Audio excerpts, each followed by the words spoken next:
10 farmers will plug the land in 21 days. In how many days 14 farmers will plug the same land? 10 விவசாயிகள் 21 நாட்களில் ஒரு நிலத்தை உழுது முடிக்கின்றனர் எனில் அதே நிலத்தை 14 விவசாயிகள் எத்தனை நாட்களில் உழுது முடிப்பார் அப்படின்னு சொல்லி கேட்குறாங்க. நம்ம வந்து ஆரோ மார்க் போட்டு பண்ணுறதை விட நமக்கு இருக்கிறதுலே வந்து ஃபார்முலா மெத்தட் தான் ரொம்ப ஈஸி.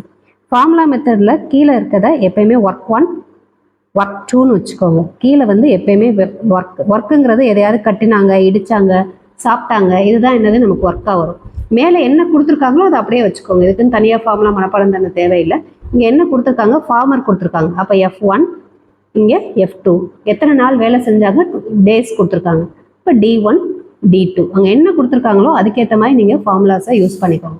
இப்போ இங்கே ஃபார்மர் எத்தனை ஃபர்ஸ்ட் இதில் எத்தனை ஃபார்மர்ஸ் கொடுத்துருக்காங்க, 10 21 நாள் வேலை செய்கிறாங்க. அப்போ 10 பேர் 21 நாள் வேலை செய்கிறாங்க. இங்கே எத்தனை ஃபார்மர்ஸ் இருக்கிறாங்கன்னா 14 ஃபார்மர்ஸ் இருக்கிறாங்க. 14 ஃபார்மர்ஸ் எத்தனை நாள் வேலை செஞ்சாங்கன்றதான் கொஸ்டின். ஆனால் இங்கே வேலை செய்கிறத பற்றி கொடுக்கல, எதுவுமே கொடுக்கலன்னா நம்ம 1ன்னு வச்சுக்க வேண்டியதான். அப்படின்னா 1ன்னா நமக்கு அது இருந்தாலும் இல்லைனாலும் அதே தான், ஒன்றும் பிரச்சனை இல்லை. அப்போ 10 × 21 = 14 × x. இப்போ கேன்சல் பண்ணலாம். இது 7 டேபிள்னா இது 2 டைம்ஸ், இது 3 டைம்ஸ். திருப்பி இந்த 2 கேன்சல் பண்ணோம்னா 5. அப்போ 3 5 are 15. அப்போ எக்ஸோட வேல்யூ என்னது நமக்கு 15 அப்படிங்கிறத answer. The population of a village increases at the rate of 7% every year. If the present population is 90,000, the population of the 2 years is அப்படி கேட்டிருக்காங்க.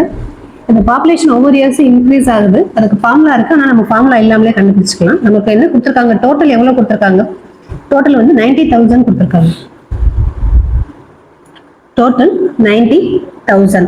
ஃபர்ஸ்ட் இயர் எவ்வளோ இன்க்ரீஸ் ஆகுதுன்னு சொல்லியிருக்காங்க, 7% இன்க்ரீஸ் ஆகுது. அப்போ 7% ஆஃப் 90,000. 2 0 கேன்சல் பண்ணோம்னா 9 7s are 63 2 0. அப்போ 90,000ஓட எதை ஆட் பண்ணுறோம், நம்ம 66,300 ஆட் பண்ணோம்னா நமக்கு என்ன கிடைக்கும், 96,300 அப்படின்னு கிடைக்கும். இது ஃபர்ஸ்ட் இயர். அடுத்து செகண்ட் இயருக்கும் 7% இன்க்ரீஸ் ஆகுது. செகண்ட் இயருக்கு நம்ம என்ன செய்யணும், அதே 7% தான்.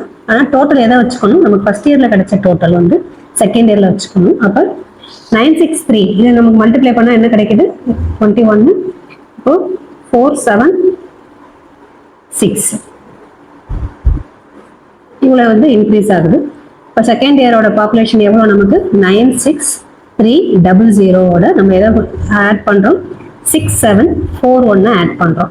இது ரெண்டையும் நமக்கு ஆட் பண்ணால் என்ன கிடைக்குது, 40301. 103041 நம்மளுடைய ஆன்சர்.